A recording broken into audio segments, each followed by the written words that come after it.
అంటే స్వామివారు మీ లోపలికి ఆవాహన జరిగినప్పుడు లేదా ఆయన మిమ్మల్ని ఆహ్వానించినప్పుడు అంటే ఆ సమయంలో మీరు ఏదైనా ఒక సాధన చేస్తూ ఉండేవారండి? ఉన్నప్పుడు అలా వచ్చేదా? అదేం లేదండి.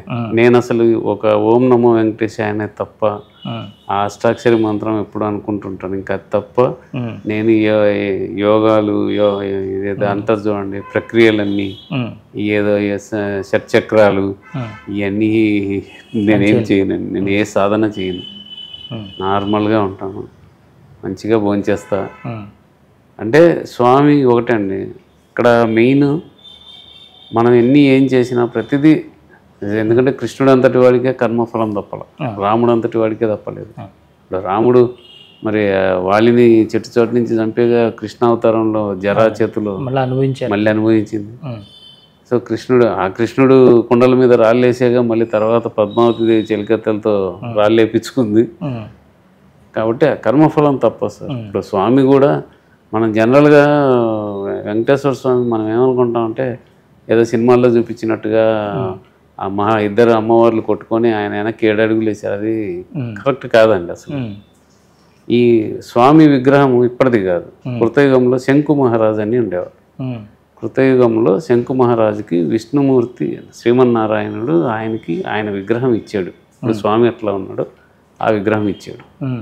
ఆయన అప్పట్లోనే ఆనంద నిలయం కట్టించాడు. ఇప్పుడున్నది కాదు, ఇప్పుడున్న ఆనంద నిలయం తర్వాత వచ్చింది. ఆనంద నిలయం ఎక్కడ కట్టించాడంటే ఇప్పుడు మన సీనియర్ సిటిజన్స్ కూర్చుంటారు చూడండి, అక్కడ నిద్రపోని చింత చెట్టు అని ఒకటి ఉండేది. నిద్రపోని చింత చెట్టు సుమారు 1 ఎకరా విస్తీర్ణంలో ఉండేది.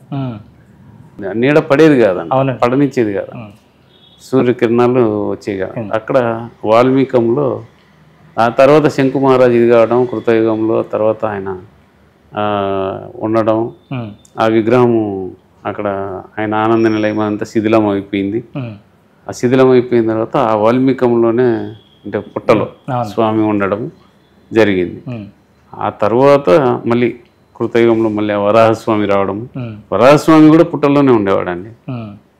తర్వాత ఈ వరాహస్వామిని ఇప్పుడు మనం చూసే వరాహస్వామి వేరు. అంటే వరాహస్వామి విశ్వకర్మ తయారు చేశాడు ఆయన.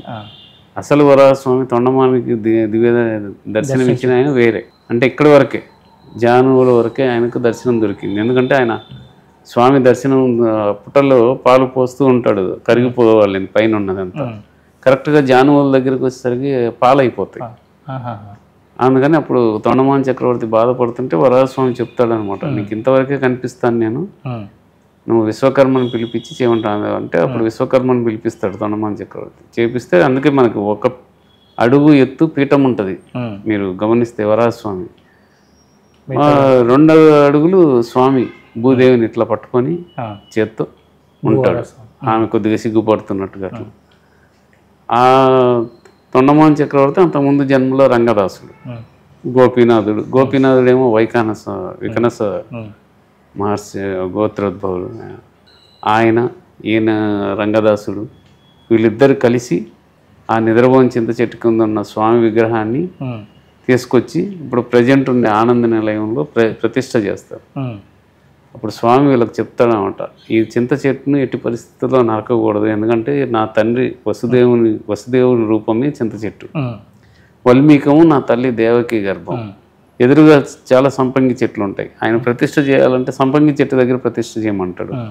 ఏ సంపంగి చెట్టు అని వీళ్ళకి అర్థం కాదు. అప్పుడు చూపిస్తాడు అనమాట, సంపంగి చెట్టు మహాలక్ష్మి స్వరూపం, ఆ సంపంగి చెట్టు ఉంచి మిగతాయన్ని తీసేయమంటాడు. వాళ్ళు తీసేసి అక్కడంతా శుభ్రం చేసి ఆయన స్వామివారికి ఒక చిన్న ఇది ఏర్పాటు చేస్తారు. రాళ్ళు పెట్టి చిన్న ఏదో వాళ్ళకి ఆ రోజుల్లో వాళ్ళకి దొరికినట్టుగా చిన్న మందిరం లాగా తయారు చేసి, దాని తర్వాత ఈ రంగదాసుడు తీర్థ కైంకర్యము, పుష్పోద్యాన వాళ్ళని పెంచటము, తర్వాత శ్రీతీర్థం తవ్వటము. ఇప్పుడు మనం బయటకు వస్తూనే శ్రీతీర్థం ఉంటుంది. ఆ శ్రీతీర్థంలో నీళ్ళే స్వామికి అభిషేకానికి అది వాడేవాళ్ళు. ఆ రంగదాసుడే తర్వాత జన్మలో తొండమాన్ చక్రవర్తి మళ్ళీ ఆకాశరాజు తమ్ముడు అవుతాడు. అదొక స్టోరీ మళ్ళీ. అది ఆయన సుధర్మ మహారాజు కొడుకు ఆకాశరాజుకు ఒక ఫ్లాష్ బ్యాక్ ఉంటుంది. ఆయన ఒక మళ్ళీ డిఫరెంట్ మాధవ శర్మ అని ఆయన అంతకుముందు జన్మలో. అంటే వీళ్ళందరూ డిఫరెంట్ డిఫరెంట్ కార్యాలు చేస్తూ వచ్చారండి. అంటే పాప కార్యాలు కావచ్చు, పుణ్యకార్యాలు కావచ్చు. ఇది ఎందుకు చెప్తున్నా అంటే స్వామి ఆయన సూత్రం ఏంటంటే ఆయనతో రిలేషన్ ఈజీనేనండి, కానీ దాన్ని మెయింటైన్ చేసుకోవడం కష్టం. అది మనం ఎక్కడ ప్రతి చోట ఆయన టెస్టులు పెడుతూనే ఉంటాం, పరీక్షలు పెడుతూనే ఉంటాడు. సో ఆయన ఎవరిని ఎట్లా ఉపయోగించుకోవాలి అనేది బాగా తెలిసినవాడు. ఎందుకంటే మనల్ని సృష్టించిన సృష్టికర్తకే తండ్రి కదా, బ్రహ్మదేవునికే తండ్రి. కాబట్టి మన ఆలోచనల కంటే కొన్ని కోట్ల ఆలోచనలు ముందు ఉంటాడు ఆయన. నేను గమనించింది సార్, అంటే చాలామంది నాకు చెప్తుంటాను, నేను ఈ రోజు వరకు మీకు ఓపెన్గా చెప్తున్నాను, నేను నేర్చుకున్నది ఏంటంటే స్వామి దగ్గర అంతకుముందు ఎప్పుడైనా వెళ్తే మీకు చెప్పాను చూడండి, సంవత్సరానికి 2 సంవత్సరాలకి ఇంత ప్రసాదం తెచ్చుకోండి అంటే ఏదో డబ్బులు ఇచ్చి ప్రసాదం తీసుకోవటం, అదే స్వామిని బాగా చూడాలంటే అక్కడ ఉండే వాళ్ళకి డబ్బులు ఇవ్వటం ఇవన్నీ చేసాం. స్వామి వచ్చిన తర్వాత 2014 విజయదశమి రోజు నుంచి ఈ రోజు వరకు ఎవ్వరికి ఒక్క పైసా ఇవ్వను సార్. నేను వెళ్తాను, ఆ టయానికి స్వామి నన్ను అక్కడ ఆయన నిల్చోబెట్టుకుంటాడు, దర్శనం ఇస్తాడు, పంపిస్తాడు. నాతో చాలామంది చెప్తారు, మేము గంట సేపు చూసాము, 2 గంటల సేపు చూసాము, అది ఇదని చెప్తుంటారు. స్వామి మనం ఎంతసేపు ఆయన చూసాము అనేది ముఖ్యం కాదండి, ఆయన చూపు ఒక క్షణమైన మన మీద పడిందా లేదా, అది ఇంపార్టెంట్. మనం ఎంతవరకు ధర్మంగా వెళ్తున్నాం అనేది కూడా చూస్తాడు స్వామి.